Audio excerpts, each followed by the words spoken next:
केशव प्रसाद मौर्य जी और योगी आदित्यनाथ जी की पार्टी जितने लोगों का मुकदमा वापस ली है, अगर उनको आज हटा दे पदों से, तो उत्तर प्रदेश का नेतृत्व विहीन हो जाएगा।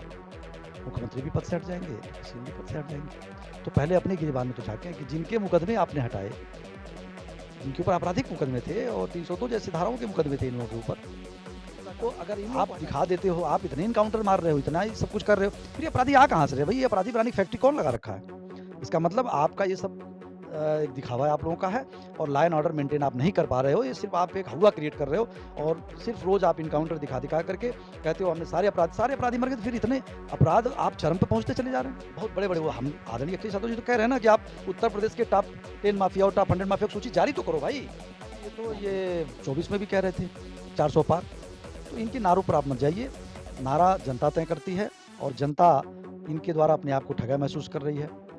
हमने हर चैनल पे देखा, अभी जीएसटी का जो ये अभियान पीट रहे थे पूरे देश में, तो जनता जब दुकानों पे सामान खरीदने जा रही है तो पता उसी रेट पे मिल रहा है। और आप कहीं चले जाइए, मतलब कितना ज़्यादा हवाबाजी की जा रही है। जब 60 रुपये किलो अरहर की दाल बिकती थी तो महंगा लगता था, आज 200 तक बिक गई।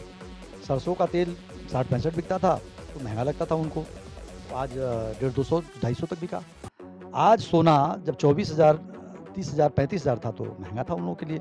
उन्होंने तो कहा कि ये लोग मंगलसूत्र छीनना चाहते हैं। आज सोना 1 लाख के पार 1.25 लाख तक पहुंच रहा है। चांदी का सेम वही कंडीशन। किसका मैं गिनाऊं? पार्ले के जीता 20 विधानसभा की सीटें जीते, आपका वोट प्रतिशत बढ़ गया। जब वो नहीं थे हमारे साथ तो हम 226 जीते थे और पूर्ण बहुमत की प्रदेश सरकार बनाए थे। जब वो नहीं थे हमारे साथ तो हम 180-90 तक जीते थे। वो जो नहीं थे हमारे साथ 119-20 जीते थे। वो क्या कहते हैं, क्या करते हैं, वो उनकी बात छोड़ दीजिए। वो हमारे साथ थे।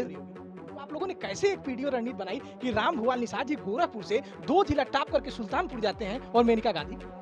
देखिए, रणनीति हमारा यही थी कि जनता को सच बताना। जनता के बीच में हमारे लोग गए, पीडीए समाज के लोगों को बताया कि आपके साथ आपके संविधान से लेकर आपके अधिकारों का कहाँ हनन किया जा रहा है, दिखाया कुछ जा रहा है, किया कुछ जा रहा है। जनता को बात समझ में आई, लोगों ने हमारा साथ दिया।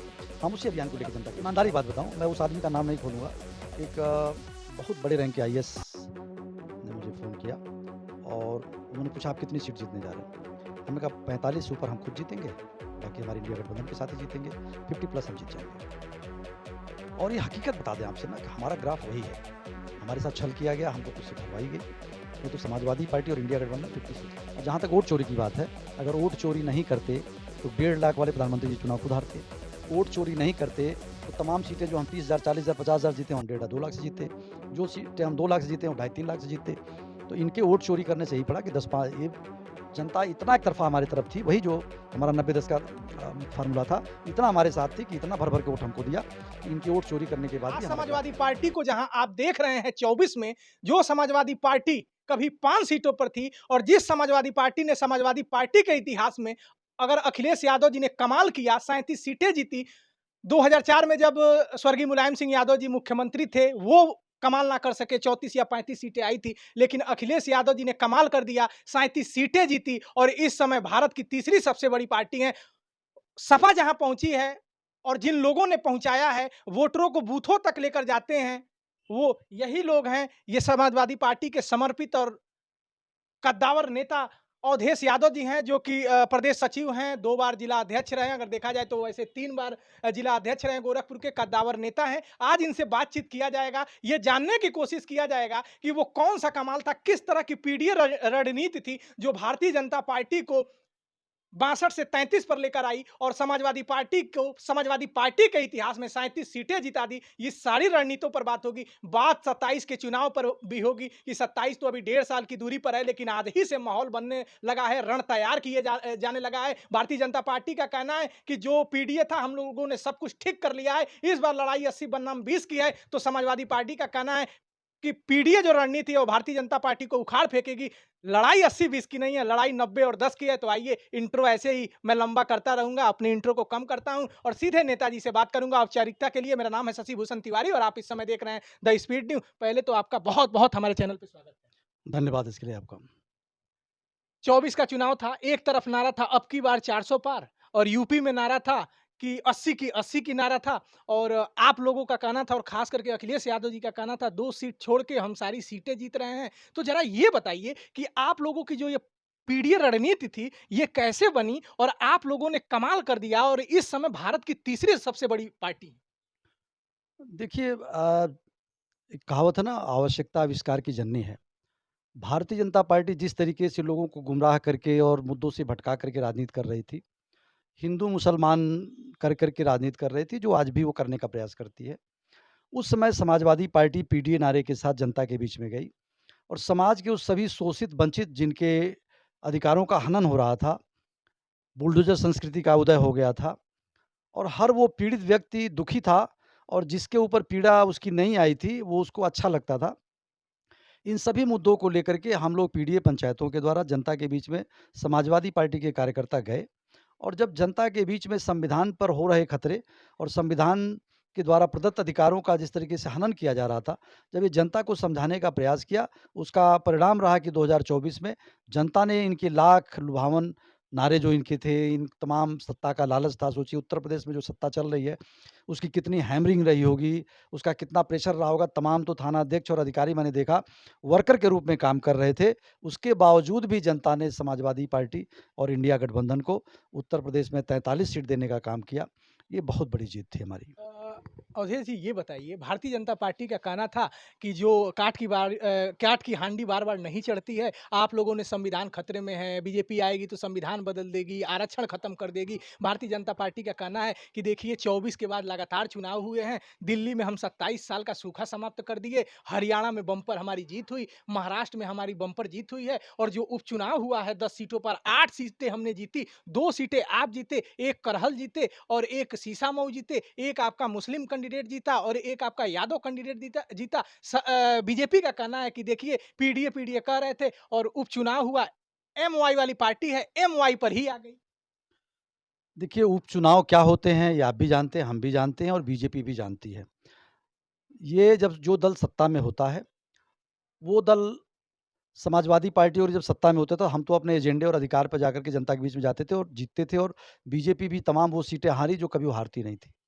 लेकिन इस बार जो चुनाव हुआ, कुंदरकी का चुनाव उदाहरण है, अभी मिल्कीपुर का चुनाव उदाहरण है, किस तरीके से इन लोगों ने जीतने का काम किया और बाई इलेक्शन का कोई भी परिणाम, किसी भी दल में हो, हम अपने लिए भी कहते हैं, बाई इलेक्शन का कोई भी परिणाम, किसी भी आने वाले चुनाव का कोई संकेत नहीं होता है।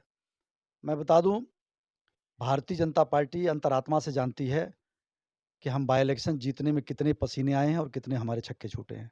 समाजवादी पार्टी के कार्यकर्ताओं ने उन लोगों को गली-गली, कूचे-कूचे में भागने पे मजबूर किया।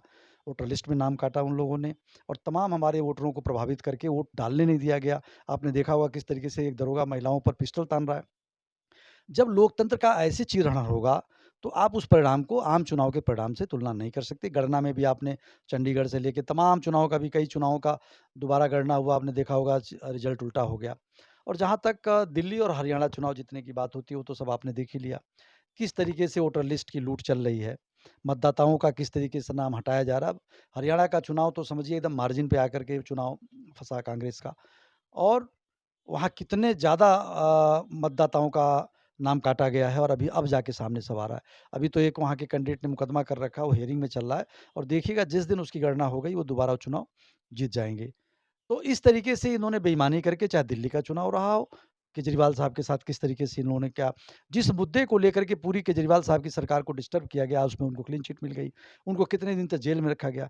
क्या उसका कभी रिज़ल्ट भाजपा जो है जनता के ऊपर जो शोषण हुआ है, जो इतने बड़े राजनीतिक नेता का इतने दिन जेल रखा गया में डाला गया, आज उनको क्लीन चिट मिला, उसके लिए कौन ज़िम्मेदार है? भाई वो आदमी समाज के लिए और वो पार्टी समाज के हित के काम कर रही थी। आज अगर आप दिल्ली में जाके सर्वे कर लीजिए अपना कैमरा लेकर के, आपको दिल्ली की जनता अपनी अगर गलती उसने किया भी होगा कहीं तो आपको एहसास हो जाएगा कि आज माहौल वहाँ पर क्या है। एक आपने बड़ी बात कही कि उपचुनाव आपकी सरकार हो या किसी की सरकार हो, लोग बड़ा सीरियस नहीं लेते हैं और ये सीधे-सीधे कहा जाता है सत्ता का चुनाव माना जाता है। लेकिन आप ही लोगों ने गठबंधन के प्रत्याशी को उतारा, प्रवीण निषाद जी 19 में लोकसभा का उपचुनाव जीतते हैं और आप लोगों ने इतना बड़ा उसे मुद्दा बनाया कि देखिए भारतीय जनता पार्टी पूरी तरह से खत्म हो गई है। किस तरह से देखिए गढ़ कहा जाता है गोरखपुर भारतीय जनता पार्टी हार गई। उसके बाद आप लोगों ने बहुत बड़ा ये गठबंधन किया बसपा और सपा का। देखिए, दोनों चुनाव अगर आप देखेंगे जो बाय इलेक्शन हुआ था, इसका परिदृश्य कुछ अलग था। एक मुख्यमंत्री क्षेत्र का चुनाव था, एक उप मुख्यमंत्री के क्षेत्र का चुनाव था और दोनों लोग नए-नए अभी चीफ मिनिस्टर और डिप्टी चीफ मिनिस्टर बने थे। तो इससे एक आईना झलकता था कि भाई हम तो कुछ ज़बरदस्ती नहीं कर सकते थे ना, हम तो जनता के बीच में जाके हाथ जोड़ पैर जोड़ सकते थे। भाई हमारे पार्टी को वोट दो, हमें वोट दो, समाजवादी पार्टी को वोट करो।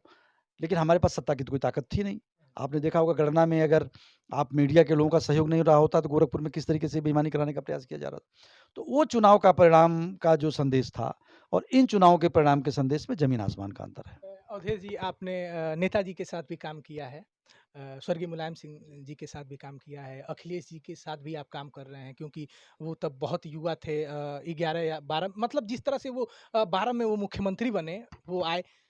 आप नेताजी के समाजवादी पार्टी को और अखिलेश जी के समाजवादी पार्टी में क्या फ़र्क देखते हैं? देखिए, नेताजी की समाजवादी पार्टी और अखिलेश यादव जी की समाजवादी पार्टी में अगर ज़मीनी स्तर पर जाएँगे तो आप कोई फ़र्क नहीं देखेंगे। जो संघर्ष करके नेताजी ने जिस ज़मीन को तैयार किया था, आज अखिलेश यादव जी बखूबी उस स्लोगन को और उस संघर्ष को आगे बढ़ा रहे हैं। हाँ, तरीके बदल गए हैं। तब मीडिया का सोशल मीडिया का ज़माना नहीं था, तब तमाम ऐसे ट्विटर का ज़माना नहीं था। इन सब ज़माने में आकर के आपको अपने काम करने का तरीका भी बदलना पड़ता है। तो आदरणीय अखिलेश यादव जी एक पढ़े-लिखे और विदेश से पढ़ के आए और हाइली एजुकेटेड लीडरशिप है उनकी और उनकी सोच जो उनका विज़न है वो बहुत बड़ा है। वो कभी जात-पात से लेके किसी छोटी चीज़ के बारे में नहीं सोचते वो और सबके लिए बराबर वो गरीबों के दुःख को आज सत्ता में ना होते हुए भी वो इतना दुखी हो जाते हैं जब किसी को दुखी देखते हैं। तो हमने अपने राजनैतिक जीवन में कभी ऐसा कोई इतना सेंसिटिव लीडरशिप मैंने नहीं देखा।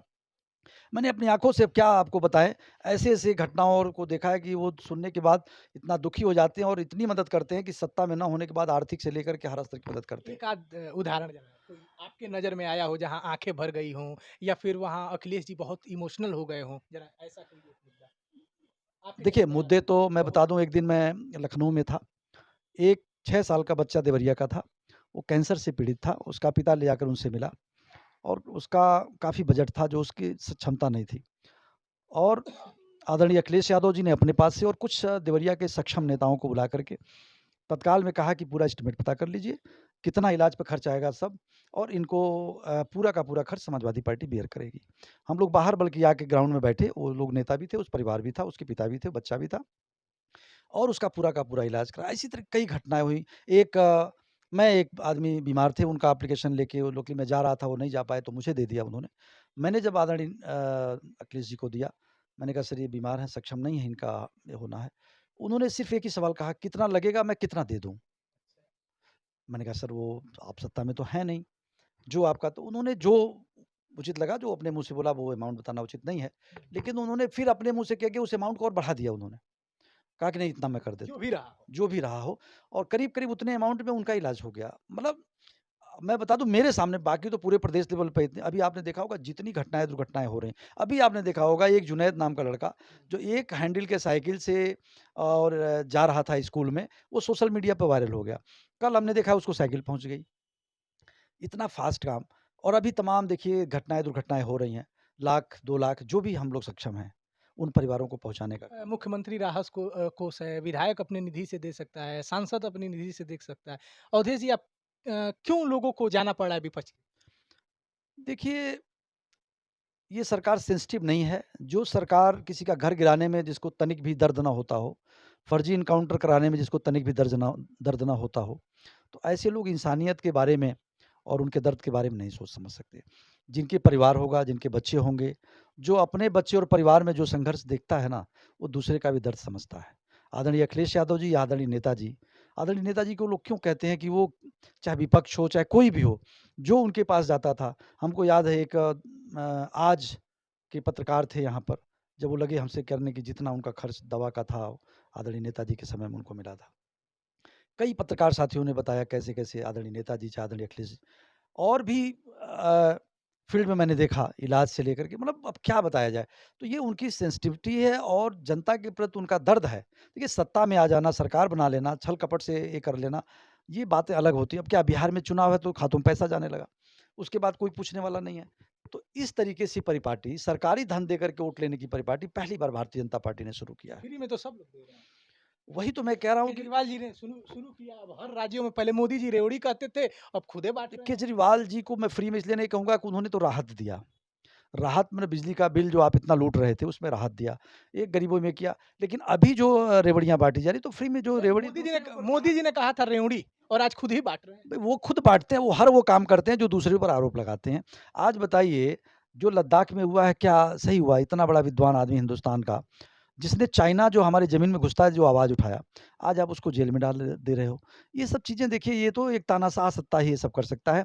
निश्चित तौर पर जनता कभी भी इस तरह के सत्ता का जवाब ज़रूर देती है और देगी। अवधेश जी, आप अच्छा बोलते भी हैं और मेरे पास भी खूब प्रश्न हैं और जब मेरा लगा कि आपसे इंटरव्यू होगा और आपने समय दिया, तो मुझे लगा कि मेरे प्रश्नों का खूब सम्मान होगा क्योंकि आपके जैसा पढ़ा-लिखा आदमी प्रश्नों को आप टालते नहीं हैं, जवाब देते हैं। अभी आपने फ़र्क बताया अखिलेश यादव जी का और स्वर्गीय मुलायम सिंह यादव जी के संघर्षों का।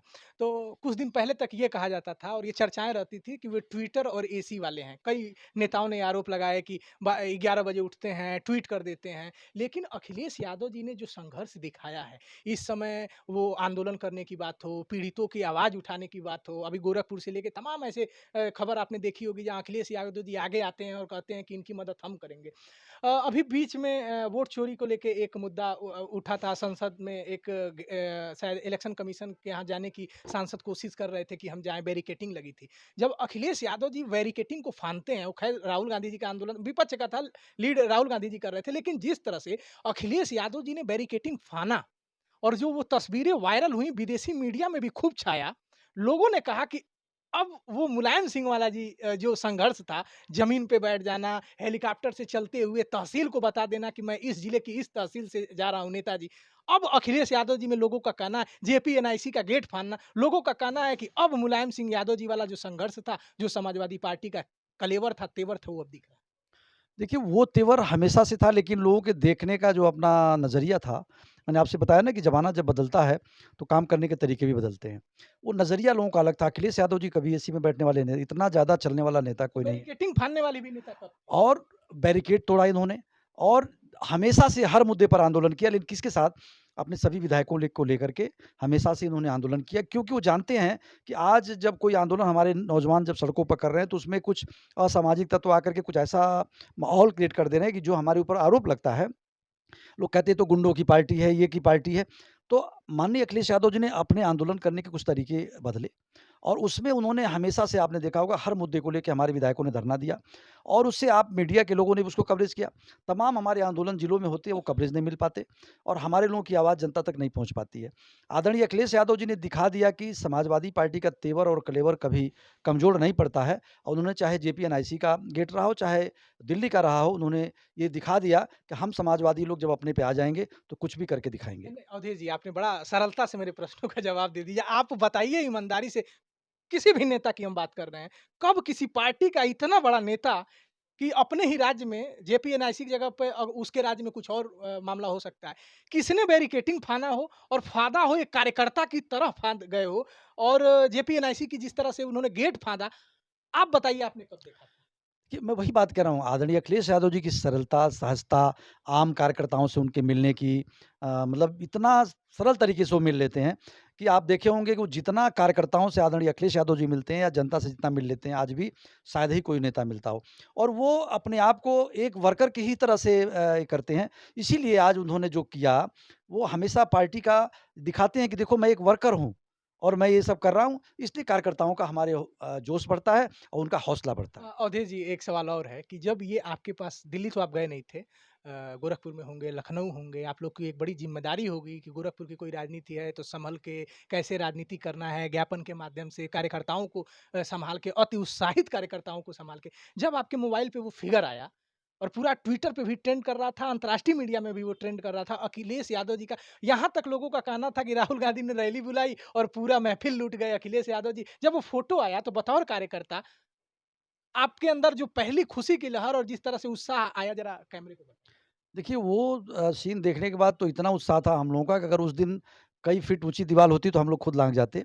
इतना जोश आया और हमारे कार्यकर्ताओं का उत्साह वो वर्धन हुआ और हम लोगों ने ये समाजवादी हमारे नौजवान कार्यकर्ताओं ने ठान लिया और आपने देखा होगा यूनिवर्सिटी के मुद्दे को लेके से लेके हर मुद्दे पर हमारे नौजवान कार्यकर्ता आज दुगने जोश के साथ जब से आदरणीय राष्ट्रीय अध्यक्ष जी का देखने के बाद दुगने जोश के साथ उनके अंदर ऊर्जा का संचार हुआ और वो काम कर रहे हैं। जोश में तो आप लोग हइये हैं 24 से ही जब आप लोग 37 सीटें जीते। बीजेपी का एक नारा था, अयोध्या तो झाँकी है, काशी मथुरा बाकी है, उसको आप लोगों ने चेंज कर दिया। अब आप लोग नारा लगाते हैं, अयोध्या तो जाकी है, काशी मथुरा बाकी है और एक कदम आप लोग और आगे आए जब राहुल गांधी ने वोट चोरी का आरोप लगाया और ये कहा कि वोट चोर गद्दी छोड़, तो आप लोगों ने बनारस में अजय राय जी को सांसद घोषित कर दिया, माला-वाला पहना के। आपने देखा होगा कि बनारस में कई राउंड तक हम लोग आगे चले, इंडिया गठबंधन आगे चला और 7 राउंड आगे चलने के बाद कुछ देर तक जैसे रिजल्ट गोरखपुर में रोका गया था, इलाहाबाद, फूलपुर का रोका गया था, करके और कैसे रिजल्ट बदला और एक प्राइम मिनिस्टर जो 400 पार का नारा लगा रहे हों, वो बमुश्किल से चुनाव जीतते हों और राहुल गांधी जी वहीं अपना कई लाख से जीतते हों, आदरणीय अखिलेश यादव जी, आदरणीय डिम्पल जी और हम लोग का लीडरशिप इतने-इतने लाख वोटों से चुनाव जीत रहा हो, और जहाँ पूरी मशीनरी, जहाँ पूरा सिस्टम, पैसा सब कुछ लगा हो, वहाँ पर आप बमुश्किल चुनाव जीत पाते हो। तो तब तो हम लोगों को यही लगता है, अब तो जो वोटर लिस्ट हम लोग देखते हैं तो यही लगता है कि काशी का चुनाव भी हम लोगों को ठगा गया है, चुनाव वो लोग जीते नहीं हैं। अभी आपने बुलडोज़र की बात की, आपने कहा कि ये हमारी पार्टी को गुंडों और माफियाओं की पार्टी कहा जाता है। डिप्टी सीएम ने कहा केशव प्रसाद मौर्य ने कि अगर गुंडों और माफियाओं को निकाल दीजिए तो समाजवादी पार्टी समाप्तवादी पार्टी हो जाएगी और योगी जी का कहना है कि हमारे समय में वन डिस्ट्रिक्ट वन प्रोडक्ट हम देते हैं, one district one medical college देते हैं। सपा के समय में वन डिस्ट्रिक्ट वन माफिया होता था। 6 बजे 7 बजे के बाद कई जिले ऐसे थे जहाँ कर्फ्यू का माहौल शाम में हो जाता। देखिए, केशव प्रसाद मौर्य जी क्या कहते हैं उनसे तो बुलवाया जाता है, उस बात पे हम लोग बहुत नोटिस नहीं लेते हैं। और अगर हकीकत ये है कि केशव प्रसाद मौर्य जी और योगी आदित्यनाथ जी की पार्टी जितने लोगों का मुकदमा वापस ली है, अगर उनको आज हटा दें पदों से, तो उत्तर प्रदेश का नेतृत्व विहीन हो जाएगा। मुख्यमंत्री भी पद से हट जाएँगे, डिप्टी सीएम भी पद से हट जाएँगे।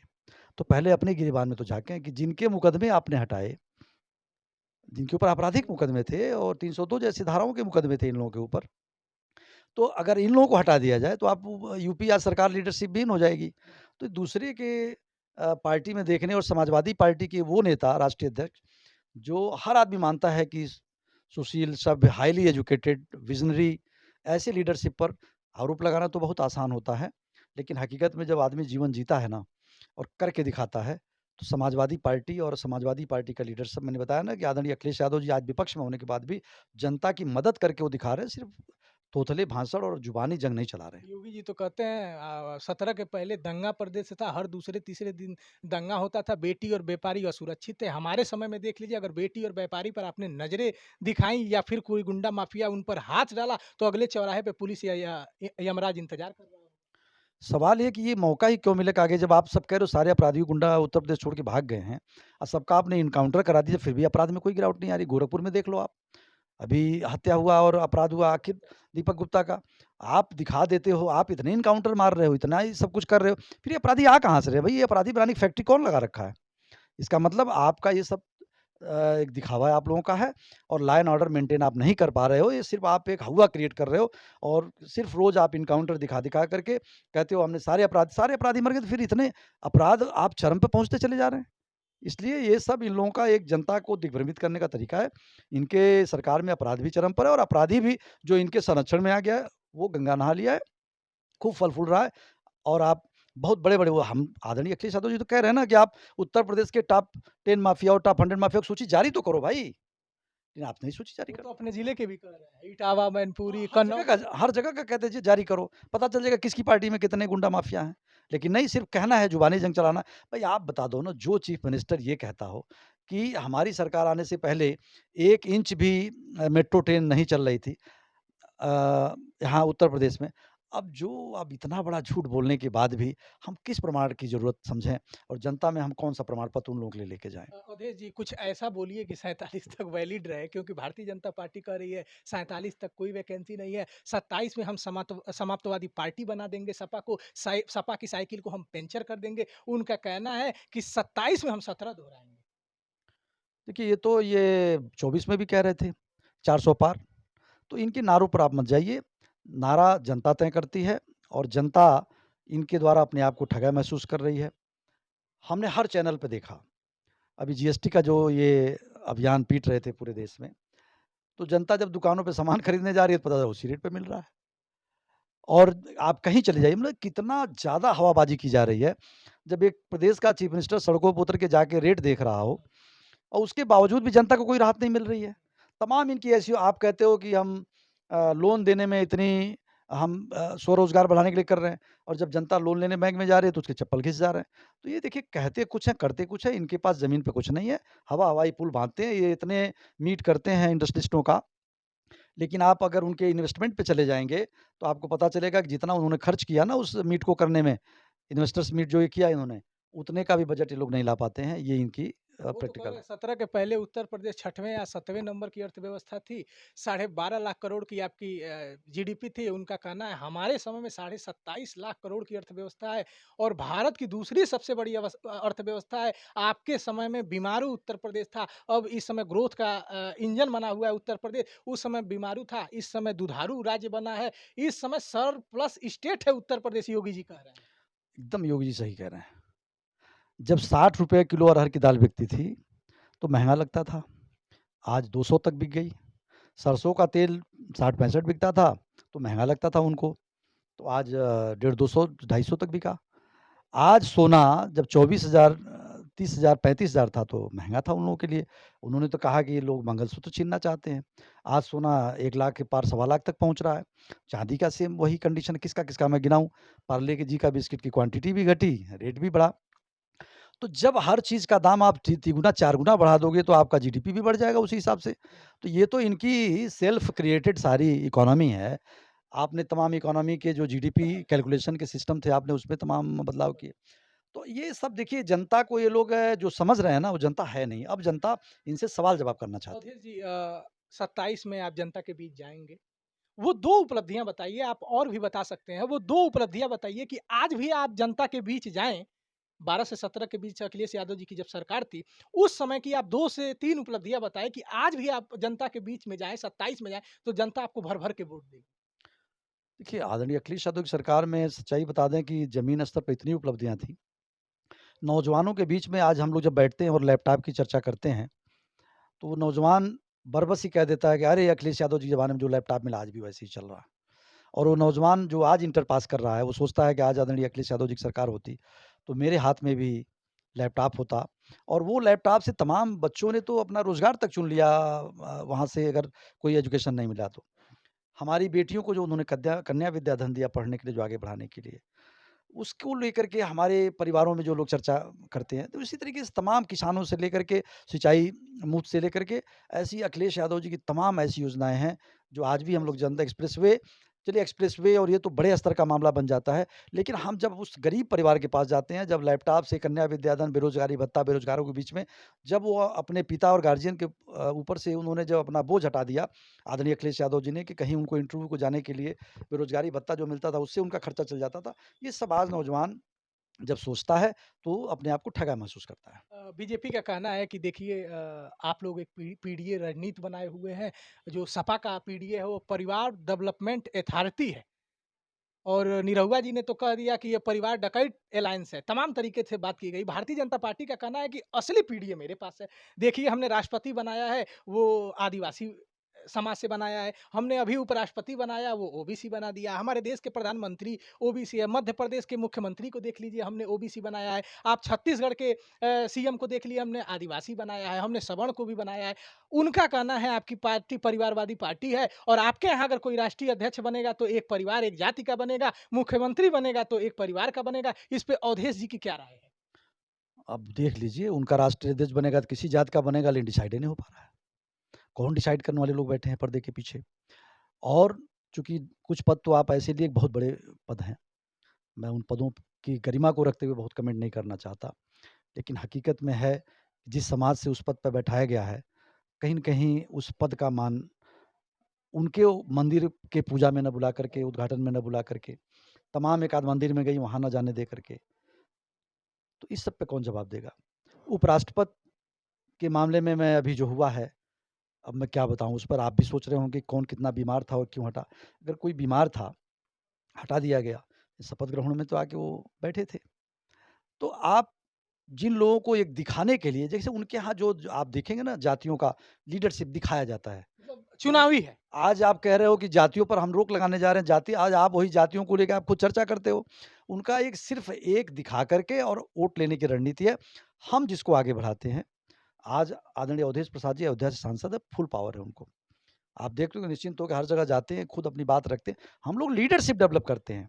हम लोग उस तरह से नहीं डेवलप करते हैं कि ठीक है आपको एक पद दे दिया, चुपचाप अपनी जगह बैठे रहो। आदरणीय अखिलेश यादव जी समाजवादी पार्टी जिसको जिस पद पे भेजती है, उसे कहती है कि आप अपने पद के साथ पूरा न्याय करो। ओम प्रकाश राजभर जी तो कहते हैं कि आप लीडर नहीं लोडर पैदा करते हैं। आपके यहाँ लीडर नहीं लोडर है। अब ओम प्रकाश राजभर जी बेहतर समझ रहे होंगे वहाँ वो लीडर हैं कि लोडर हैं? वो तो कहते हैं कि मुसलमान आपको भर-भर के वोट देता है, सीएसडीएस की भी रिपोर्ट आती है कि और उतना वोट नहीं पाए स्वर्गीय मुलायम सिंह जी जितना अखिलेश यादव जी 22 के चुनाव में पाए, 24 के चुनाव में पाए, उनको मुसलमान भर-भर के वोट देता है। तो उनका कहना है ओम प्रकाश राजभर जी का वोट देता है तो वो उनका वोटर होता है, जैसे ही जीत लेते हैं शपथ यादव जी लोग ले लेते हैं, मुसलमान को डिप्टी सीएम भी नहीं बनाते हैं। और जब उनको एक लोकसभा का टिकट मिलता है तो अपने बेटे को लड़ा देते हैं। देखिए ये कहना और करने में बहुत फ़र्क होता है। देखिए समाजवादी पार्टी में मैं बता दूँ जो आपने इस बार भी देखा होगा कि जो जहाँ से जीतने लायक था हमने सामान्य सीटों पर दलित प्रखंड उतारे हैं। और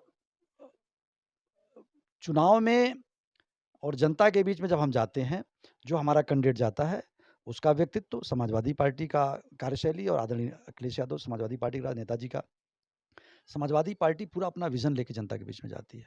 ये लोग क्या लेके जाते हैं? ये लोग आज भारतीय जनता पार्टी के साथ जाके जुड़े, इनको मन जानता है कि हम अपने समाज का कितना भला करा पा रहे हैं। और अगर हम तो हिंदू-मुसलमान की नहीं बात कर अगर वो कह रहे हैं कि वो भर-भर के वोट दें, उनको क्यों कष्ट हो रहा है? वो लेना वोट मना कौन कर रहा है भाई? कर रहा है, कष्टवा इसलिए हो रहा है कि वो लोग वोट दे देते हैं, उसके बाद वो कुछ पाते ही नहीं है। अरे उनको कैसे पता वो नहीं पाते वो हैं? आप में रहे हैं ना? वो तो उनका रहे कहना है कि जब पूरा हम दिन रहे हैं। भाई वो तो कह भाई हम सत्ता में नहीं आए तो छोड़ के हमको चले गए। हाँ, तो वो कह रहे हैं कि जब हम छोड़ दिए थे आपको तो आप 47 सीट पे थे, जब हम आपसे जुड़ गए तो आप 111 से ऊपर ज़्यादा विधानसभा की सीटें जीते, आपका वोट प्रतिशत बढ़ गया। जब वो नहीं थे हमारे साथ तो हम 226 जीते थे और पूर्ण बहुमत की उत्तर प्रदेश सरकार बनाए थे। जब वो नहीं थे हमारे साथ तो हम 180-90 तक जीते थे। वो जब नहीं थे हमारे साथ 119-20 जीते थे। वो क्या कहते हैं, क्या करते हैं, वो उनकी बात छोड़ दीजिए। वो हमारे साथ थे, जितना वो बताते हैं ना, हम उससे ज़्यादा तब भी जीतते। अवधेश जी, आप लोगों ने कैसी रणनीति बनाई? हम एक इंटरव्यू का हवाला दे देते हैं। उसमें अखिलेश यादव जी ने कहा, कपिल सिब्बल जी शायद मुझे याद आ रहा है वो इंटरव्यू कर रहे थे। तो उन्होंने कहा कि मेरी पार्टी को एम और वाई वाली पार्टी कहा जाता था। ये कहा अखिलेश यादव जी ने कि एम और वाई वाली पार्टी कहा जाता था मतलब मुस्लिम और यादव वाली पार्टी कहा जाता। तो हमने एक रणनीति बना दी पीडीए, पिछड़ा दलित अल्पसंख्यक कभी-कभी आते हैं। तो अखिलेश यादव जी ने कहा कि हमने एक रणनीति बनाई पीडीए और हमारी पीडीए ने बीजेपी के एम और वाई को हरा दिया यानी मोदी और योगी को। तो आप लोगों ने कैसे एक पीडीओ रणनीति बनाई कि राम भुवाल निषाद जी गोरखपुर से 2 जिला टॉप करके सुल्तानपुर जाते हैं और मेनका गांधी को हरा देते हैं? देखिए रणनीति हमारा यही थी कि जनता को सच बताना। जनता के बीच में हमारे लोग गए, पीडीए समाज के लोगों को बताया कि आपके साथ आपके संविधान से लेके आपके अधिकारों का कहाँ हनन किया जा रहा है, दिखाया कुछ जा रहा है, किया कुछ जा रहा है। जनता को बात समझ में आई, लोगों ने हमारा साथ दिया। हम उसी अभियान को लेके जनता के बीच में जा अवधेश रहे हैं। जी मैं भी कई जिलों को कवर किया, आजमगढ़ गया, बनारस गया, बलिया गया, देवरिया गया, कुशीनगर गया, आपका खलीलाबाद गया, लखनऊ तक गया। सबसे बात होती थी, कुछ आपके बड़े नेताओं से बात होती थी, तो लोग कहते थे तिवारी जी 25-20 37 सीटें, आपने सोचा था? मैं थोड़ा इससे ज़्यादा सोचा था। कितना सोचा था? ईमानदारी की बात बताऊँ, मैं उस आदमी का नाम नहीं खोलूँगा। हाँ। एक बहुत बड़े रैंक के आईएएस ने मुझे फ़ोन किया और उन्होंने पूछा, "आप कितनी सीट जीतने जा रहे हो?" हमने कहा, "45 से ऊपर हम खुद जीतेंगे, बाकी हमारे इंडिया गठबंधन के साथ ही जीतेंगे, 50 प्लस हम जीत जाएँगे।" और ये हकीकत बता दें आपसे ना कि हमारा ग्राफ वही है। हमारे साथ छल किया गया, हमको कुछ सीट हरवाई गई, नहीं तो समाजवादी पार्टी और इंडिया गठबंधन 50 से ऊपर जाता। बीजेपी कह रही है बताइए अगर हम सेटिंग किए रहते पहले ईवीएम का चलता था वोट चोरी का मामला चल रहा है और आप लोग तो 2 कदम आगे हैं। अजय राय जी को आप लोगों ने सांसद घोषित कर दिया माला-वाला पहना के।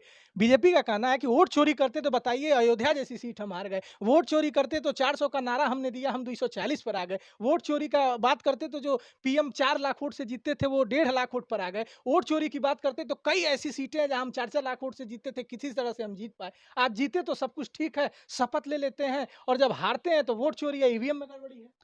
देखिए, ईवीएम में तो माननीय राष्ट्रपति आज भी कह रहे हैं, हम जीतने के बाद भी हम यही कहेंगे कि ईवीएम ठीक नहीं है, हम उसको बदलेंगे। और जहाँ तक वोट चोरी की बात है, अगर वोट चोरी नहीं करते, तो 1.5 लाख वाले प्रधानमंत्री जी चुनाव खुद हारते। वोट चोरी नहीं करते, तो तमाम सीटें जो हम 30,000, 40,000, 50,000 जीते, हम 1.5 2 लाख से जीतते। जो सीटें हम 2 लाख से जीते, वो ढाई 3 लाख से जीतते। तो इनके वोट चोरी करने से यही पड़ा कि 10 पा ये जनता इतना एक तरफ़ा हमारी तरफ थी, वही जो हमारा 90-10 का फ़ॉर्मूला था। इतना हमारे साथ थी कि इतना भर-भर के वोट हमको दिया कि इनके वोट चोरी करने के बाद भी हमारा ग्राफ वहाँ तक पहुँचा। योगी जी तो कह रहे हैं इस बार लड़ाई 80 बनाम 20 की। उनके हो सकता वही हो। आप 20 80-20 पे को क्या अपने आप को देखते हैं? 20 पे अपने आप को देख रहे होंगे, 80 पे हमको देख रहे होंगे, उनका तो रिज़ल्ट यही वो होगा। कह रहे हैं 100% में 80% हमारा है, 40 में बँटवारा है, बँटवारे में भी हमारा है। अब वो देखिए, वो नारा ही उनके पास है, ज़मीन पे तो कोई काम है नहीं। अब वो अपने पहले अपनी पार्टी के अंदर अपनी स्थिति को ठीक बनाए रखें, उससे उनका भविष्य सुरक्षित रहेगा। बाकी पीढ़ियों समाज और जनता 27 में क्या होगा उसका मन बना रही है और 27 में अपना मन बना के परिवर्तन भरपूर लाएगी और 2 तिहाई बहुमत से समाजवादी और इंडिया गठबंधन की सरकार लाएगी। एसआईआर अब हर जगह होगा, तो आप लोगों ने कमर कस लिया है? क्योंकि अखिलेश यादव जी ने कहा कि हमारे कार्यकर्ता तैयार हो जाएँ, एक-एक वोट बचाना है, ये भारतीय जनता पार्टी चालू पार्टी है, इनके पास पैसा है, संसाधन है, सब कुछ है। तो अवधेश यादव जी जो कि एक कर्मठ कार्यकर्ता हैं, अच्छे पदों पर रह चुके हैं, आपके भविष्य बड़ा उज्ज्वल है समाजवादी पार्टी में, तो आप लोग क्या करेंगे? नहीं, हम लोग पहले से भी एक्टिव हैं और हर ये बूथ पर हमारे इसीलिए हमारे सारे बीएलए नियुक्त हो चुके हैं और हम लोगों ने सब लोगों को समझा दिया है क्या करना है आप लोगों को और हम लोग एक-एक वोटर लिस्ट पर अपनी पैनी निगाह गड़ाए हुए हैं और इसमें समाजवादी पार्टी वर्कर भरपूर लग करके और एसआईआर कराए, जो कोई कराए, यूपी में हम लोग वोट चोरी होने नहीं देंगे। आप लोग कहते हैं कि संविधान खतरे में है, संविधान को मिटाया जा रहा है, खत्म किया जा रहा है, लोकतंत्र खतरे में है, किसी को बोलने की आज़ादी नहीं है, अघोषित आपातकाल लगा हुआ है। लेकिन समस्तीपुर में, बिहार के एक मंच से मतलब कि आरजेडी और कांग्रेस के एक मंच से प्रधानमंत्री की स्वर्गीय माँ को गालियाँ दी जाती हैं। तो अवधेश जी से मैं ये जानना चाहता हूँ, अगर लोकतंत्र खतरे में है, बोलने नहीं दिया जा रहा है, अघोषित आपातकाल है, तो इस तरह की हरकत हो सकती है? देखिए, वो तो जो भी किया करे वो गलत है। और वो जो किया उसका भी भांडा फूट गया वो कौन था? तो तमाम बीजेपी के लोग तो ऐसा भी करते हैं कि भीड़ में अपने ही लोगों को घुसा-घुसा के पूरा माहौल बनाने और ख़राब करने का काम करते हैं।